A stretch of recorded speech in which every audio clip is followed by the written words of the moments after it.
А сега започваме с един репортаж, който заснехме през тази седмица на едно зловещо място, свързано с масови разстрели точно от преди 70 години.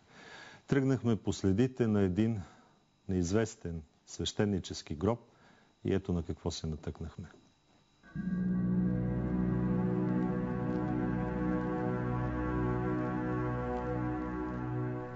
Една гора в землището на великотърновското село Козаревец, недалеч от пътя София-Варна, все още крие зловеща тайна. Тя е свързана с масови жестокости и убийства от преди 70 години, в първите дни след 9-септемврийския преврат. Това също е гроб.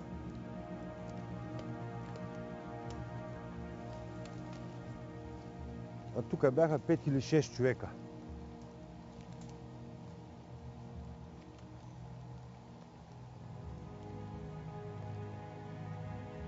Хората от района разказваха, че в периода 22 до 27 септември 1944 година с камиони там са били извозвани хора и са били избивани в тая гора.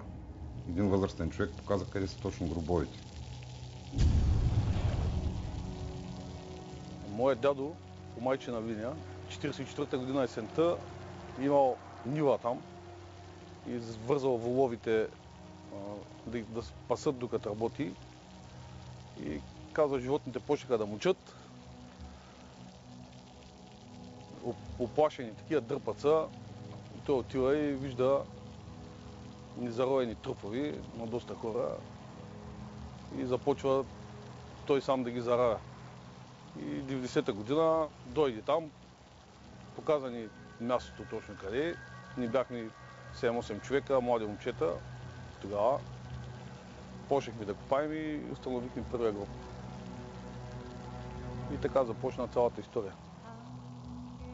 През май 1990 година Васил, Красимир, Димитър и още неколцина ентусиазирани от новото време младежи правят опит да разбулят зловещата тайна на гората край Козаревец. Започват да копаят и успяват да открият 3 ями с човешки кости. Четвърт век по-късно, хората, които са се опитали да направят достояние пред България една жестока и оказва се все още неудобна истина, с мъка говорят за преживяното. Това тук също трябва да е гробче. А това голямото дърво, някой погледна ли го? То трябва да е. Защото той беше първия гроб, който разкопахме, по-големия, който се намери. Не знам как да го опиша, една зловеща картина. Бяха бити, убивани, начупени кости, пулета от куршуми в главите на хората имаше. Личеше, че са убивани и след това разстрелване. По 20-30 човека на гроб, натрошени, начупени, почти във всяка глава имаше куршум, върху някой от тях беше павен огън. По приказките на възрастните хора, първите гробове, които са били там, са били изроени от кучета и от чакали и са били разнесени телата из цялата местност. Изключително безразборно положени тела. Това показва, че телата са били нахвърлени без всякаква посока, ориентир, както би могло да се очаква в един християнски гроб. Активисти от тогавашното СДС търсят помощта и на археолозите, но откликва само Иван Чокоев, който е реставратор в историческия музей на Велико Търново.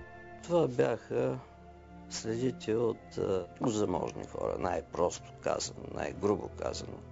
Интелигенцията, която е била събрана от община Стражица, община Лясковец, община Горна Оряховица или, както се изразяваха тогава на времето, попа Даскала и кмета.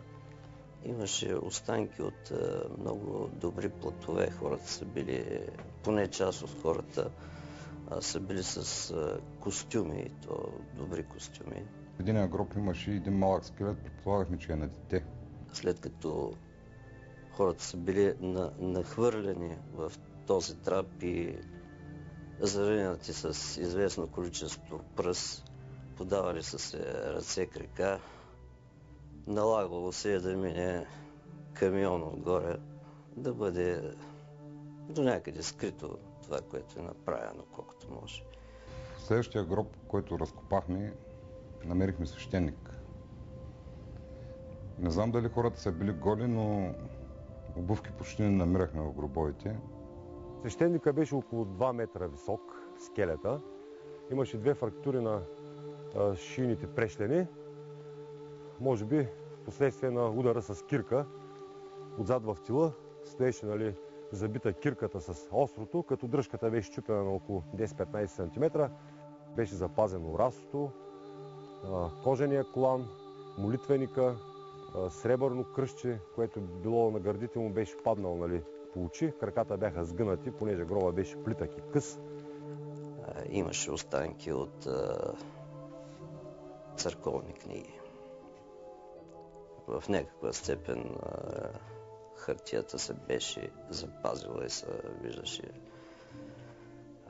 старопечатния текст. Открихме следи от поне един, мисля, 2 свещеници. И ми направи впечатление, че тези трупове на свещениците бяха най-отгоре. Явно до последно хората са се молили за душите на другите и последни са били наблъскани в ямата. И тук е имало поне 2 или 3 човека заровени. И най-вероятно костите са още вътре. Няма кой да ги вземе. Третия гроб, който намерихме, предполагаме, че това са били юнкерите пък от летището в Горна Оряховица. Казва, че една вечер са минали с камион, натварили се ги и са ги закарали там. Имаше 17 трупа и някакви дрехи, приличаха на униформи. Гората е пълна с такива масови гробове, всъщност. Това да е един масов гроб. Там са изпълнявани определени поръчения.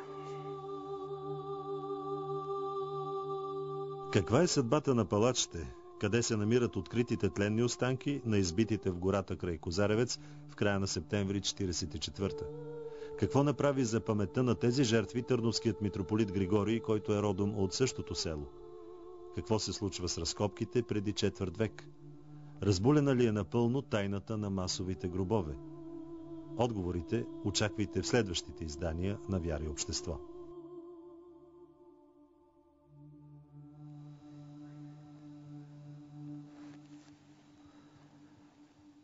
Потръпвам при мисълта за Козаревец, светла памет на всички жертви. Това успя да ни напише нашата зрителка Совка Николова.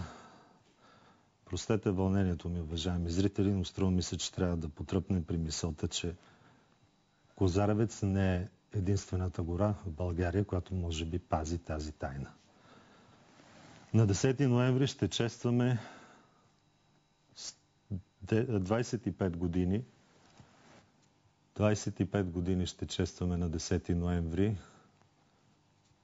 свободна България, но не знам дали в една истински свободна страна може да има още такива безименни гробове.